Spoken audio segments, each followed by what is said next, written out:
The other night, my friend Eleni and I were looking for something to watch, eating handfuls of granola, when she said, "I don't even really like granola, but the little bits of toasty coconut, that's my Achilles heel."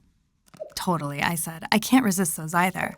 And then we kept scrolling and eventually landed on some ridiculous reality show, and I forgot all about it. But later I thought, Achilles heel?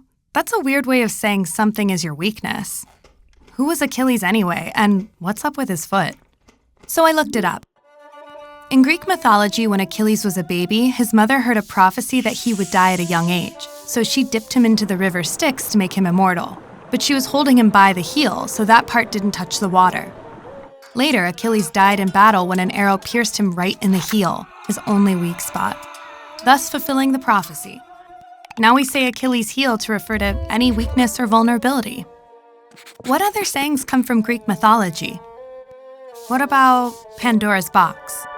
Pandora was the first human woman on Earth. Zeus, the king of gods, gave her a jar and told her not to open it.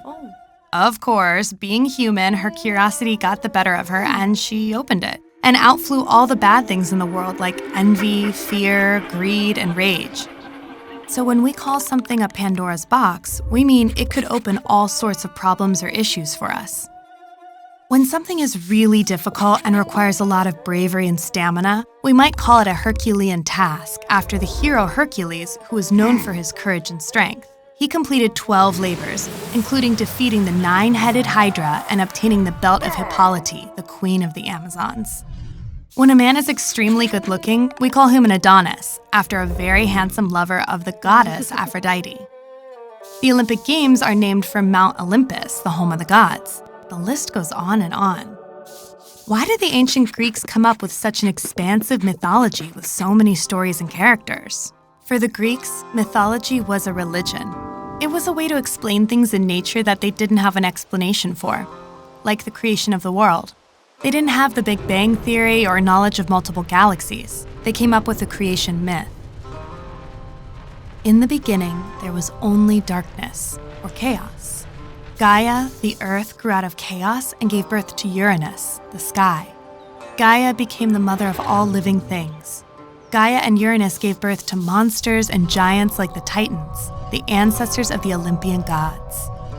Myths helped explain all sorts of natural phenomena, from lightning to ocean waves to why the sun comes up in the morning and goes down each night.